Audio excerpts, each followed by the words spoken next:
Sobat Sehat semuanya, apa kabar? Semoga semua dalam keadaan baik-baik saja ya.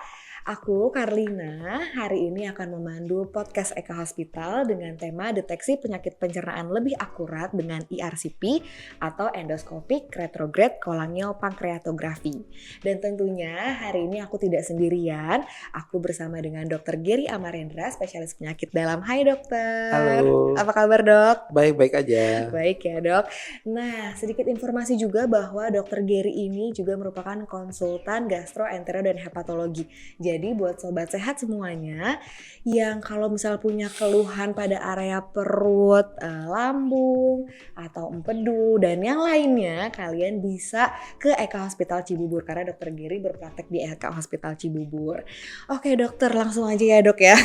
Boleh. Kita membahas tentang deteksi penyakit pencernaan dengan ERCP. Tapi sebelumnya membahas dulu tentang penyakit pencernaan itu sendiri dok. Karena saya juga sering menemukan pasien-pasien yang usianya masih muda tapi mereka udah pada kena perlemakan hati, atau yang masih muda juga udah meninggal karena perdarahan pada saluran cerna gitu dok. Iya. Nah sebenarnya dok, penyakit seperti apa yang kemungkinan bisa menyerang organ pencernaan dok? Silakan dok. Iya dok. Terima kasih Dr. Karlina. Selamat bertemu teman-teman Eka. Baik, jadi kalau untuk pencernaan atau perut lah ya. Iya, dok. Jadi kita mungkin sudah mengenal beberapa bagian tubuh kita di perut seperti lambung, seperti usus atau kantong empedu, batu empedu ataupun hati ya. Jadi banyaklah di perut itu. Jadi kalau untuk di hati ya mungkin penyakit yang kita sudah tahu zaman dulu hepatitis ya, hepatitis B, hepatitis C. Tapi saat ini yang lebih berkembang ya tadi Dr. Karlina katakan ya, jadi perlemakan hati ya dok. Iya. Di mana hati kita itu berisi kumpulan atau endapan-endapan lemak yang pada akhirnya mengakibatkan peradangan hati juga. Dan itu semakin berkembang kasusnya kemungkinan karena pola makan kita ya yang enak-enak itu sebagian besar berminyak ya dan mungkin mengandung santan juga. Nah kedua selain hati sampingnya ada batu empedu atau kantong empedu, di mana batu empedu ini sering loh ditemukan pada kasus-kasus medical check up. Pasien tidak ada keluhan, ternyata di kantong empedunya ada batu. Dan yang selanjutnya bisa juga seperti lambung tadi ya, lambung di mana lambung itu bisa berdarah seperti muntah darah atau BAB-nya menjadi hitam, itu juga cukup sering kejadiannya dok. Penyebabnya apa? Penyebabnya bisa karena pasiennya menggunakan obat pengencer darah pada pasien sakit jantung misalnya yang bertahun-tahun, atau pasien dengan nyeri lutut, ibu-ibu usia sepuh, kemudian dia minum obat penahan sakit, obatnya mudah didapatkan, dia pakai kadang-kadang nggak pakai resep tuh, akibatnya lambungnya nggak kuat dan muntah darah. Atau ya di usus besar juga bisa ya, pasien-pasien yang kanker usus besar. Jadi banyak sih penyakit-penyakit hati itu dok. Oke, jadi pada saluran pencernaan itu sangat banyak ya dok ya penyakitnya. Nah tadi aku tertarik nih dok dengan batu empedu karena bener banget ya dok ya, nggak kenapa-napa tapi ternyata pas diperiksa ada batu pada saluran empedunya. Sebenarnya itu kenapa dok bisa terjadi batu empedu? Jadi batu empedu ini sebagian besar kasus itu isinya kolesterol sih dok. Jadi penimbunan berulang-ulang asupan lemak yang terlampau banyak itu pada akhirnya bisa mengakibatkan terbentuknya batu empedu dok. Nah batu empedu ini bisa tanpa gejala tapi bisa juga menimbulkan peradangan. Nah peradangan ini bisa mengakibatkan demam, sakit perut, ataupun mata menjadi kuning, atau batunya itu bisa turun ke saluran yang lebih kecil mengakibatkan sakit perut sebelah kanan. Oke. Terus dok kalau misalnya bisa nggak dok dia sakit perutnya kayak sakit mah tapi ternyata dia batu empedu? Iya bisa sekali. Itu yang sering terjadi juga. Jadi setelah Mhm. pemberian obat lambung berulang-ulang kok tidak sembuh, Mhm. ternyata batu empedu. Oh, jadi kayak sakit perut sebelah kiri berarti kan kalau mah ya dok ya, itu Mhm. bisa sebenarnya karena nyeri dari perut yang sebelah kanan gitu Iya, dok? atau kadang-kadang yang lebih sering itu di Ulu ulu hati? hati. Iya, Oh. jadi memang sebelahan sih Mhm lambung mhm sama mhm. kantong empedu. Oke, jadi buat sobat sehat jangan meremehkan sakit pada perut sebenarnya ya dok ya, jangan Iya. dikit-dikit minum obat yang gampang beli di warung gitu, karena bisa berbahaya juga. Iya. Eee, Kalau faktor keturunan dok, bisa nggak membuat seseorang menjadi punya penyakit batu empedu? Iya, kalau berdasarkan jurnal yang ada sih faktor keturunan tapi hanya 10% kayaknya Dok. Lebih Oke. banyak karena pola, hidup dan nggak pola makan kayaknya. Oke, jadi karena pola makan yang tadi dokter bilangnya enak-enak, Enak-enak, digoreng-goreng, apalagi zaman goreng-goreng, sekarang ya dok ya, minyak-minyak ya. makanan sudah banyak banget jenisnya. Nah, kalau misalnya sakit batu empedu dok, itu bisa nggak sih menjadi kanker atau Mhm, penyakit pencernaan lainnya, bisa nggak menjadi kanker? iya. Ya seperti di bagian tubuh lain, jawabannya iya. Ya, jadi di lambung juga ada kuman Helicobacter yang kalau, kita tidak temukan sejak awal dalam waktu 10 atau 20 tahun dia bisa jadi kanker. Mhm, Pola makan yang kurang baik, kurang mhm, serat bisa mengakibatkan kanker usus besar yang diawali dari polip. mhm. Nah, kalau batu empedu juga pada beberapa kasus kalau terlampau banyak batunya tapi pasiennya tidak mau dilakukan pengobatan, pada akhirnya bisa juga menjadi kanker. Oke, jadi, penyakit-penyakit yang kronis lama ternyata bisa menjadi kanker ya dok Iya, ya? betul betul. Baik, sekarang kita masuk nih dok ke pembahasan kita, yaitu ERCP. Mhm, Nah, sebenarnya dok, mhm. ERCP itu apa sih dok? Ah, iya. ERCP atau endoscopic, retrograde cholangiopancreatography itu sebenarnya adalah sebuah prosedur endoskopi Mhm, yang sifatnya lanjutan atau, tidak semua dokter bisa mhm, melakukan untuk mengambil batu di saluran empedu.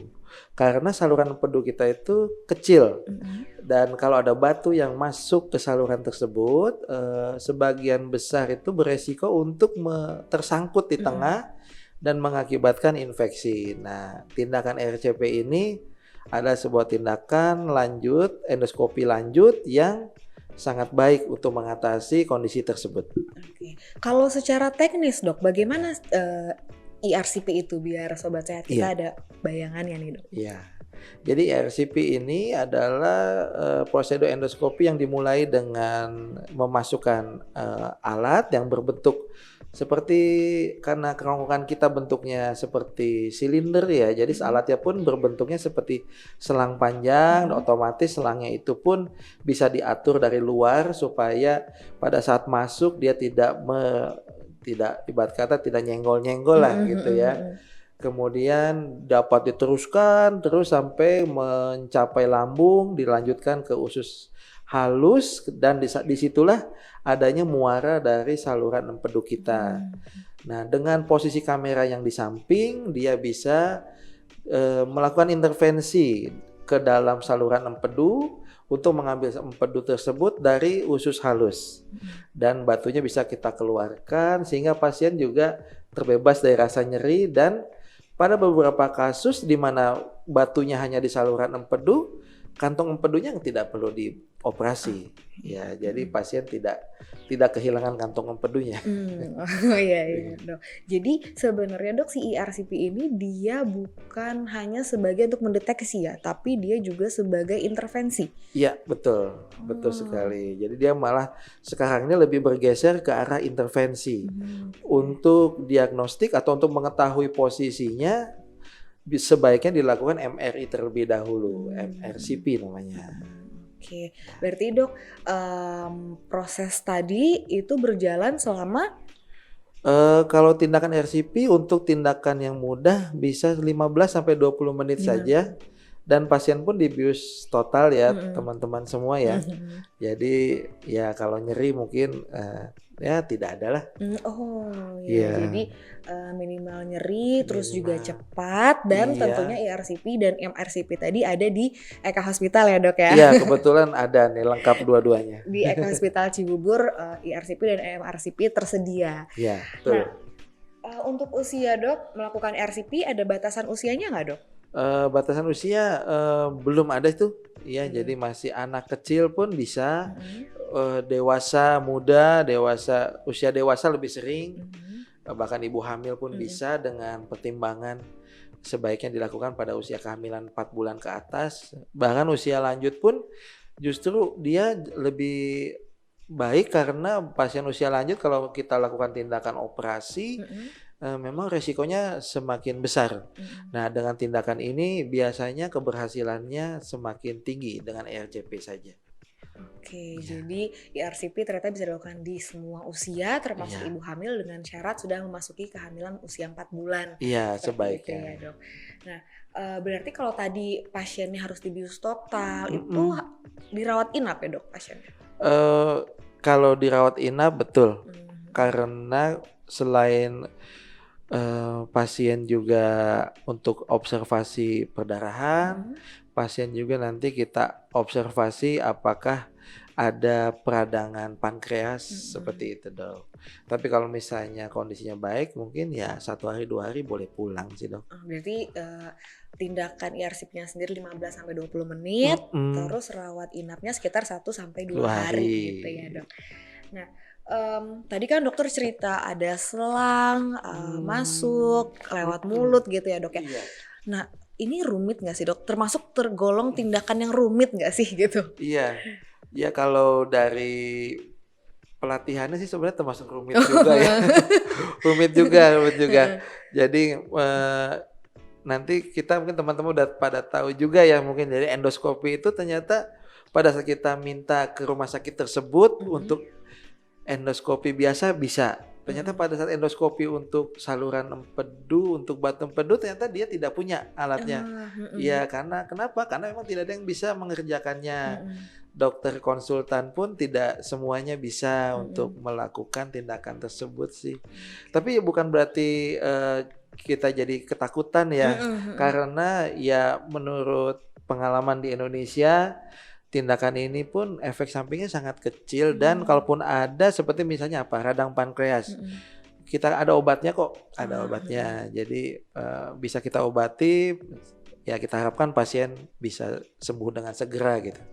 Oke, tapi Iya. kita juga jangan lupa ya dok bahwa dokter Gary tentunya sudah bisa kan dok, maksudnya sudah melakukan pelatihan sehingga Iya, sudah pastinya sudah jago banget untuk melakukan ERCP ini. iya, amin amin.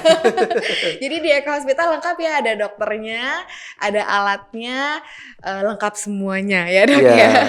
Nah, amin. mmm, kalau tadi kan mungkin orang-orang pada takut kali ya dok ya, oh nanti ada Iya, radang, ada iya, ini, terus diambil gitu. Tapi mhm, kalau dokter bisa cerita ini sama mhm, sobat sehat, iya, berarti dia itu sangat minimal invasif dok? Atau gimana saat iya. pengambilan batu itu? Iya, jadi kalau untuk tindakannya ini sobat sehat, masuknya minimal invasif, Mmm. minimal invasif. Jadi tidak ada luka di luar ya, jadi Mhm. semuanya murni masuk melalui, mulut aja.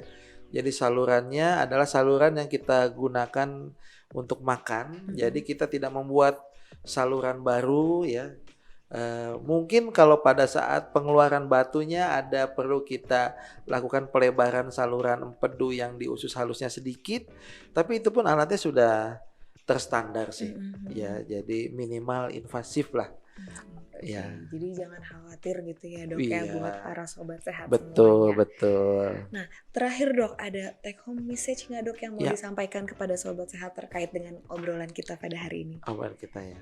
Baik, ya kepada sobat sehat, jika kita sama-sama memiliki keluhan sakit perut yang terus-menerus, mungkin ada baiknya ya kita periksa lebih lanjut ya. Apakah ini memang ternyata sakit lambung biasa kah? Atau ternyata mungkin ada batu empedunya ternyata ya.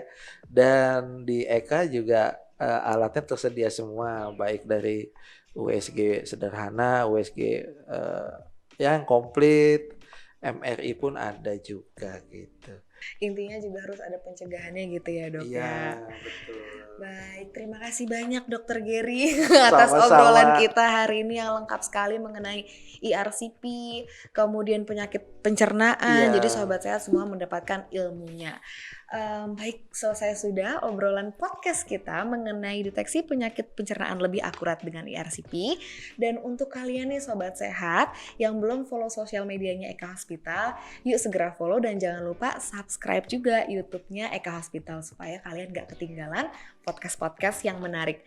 Baik, terima kasih Dokter Gary, terima kasih Sama-sama, banyak. sama-sama. Terima kasih sobat sehat. Sama-sama. Bye. Dah.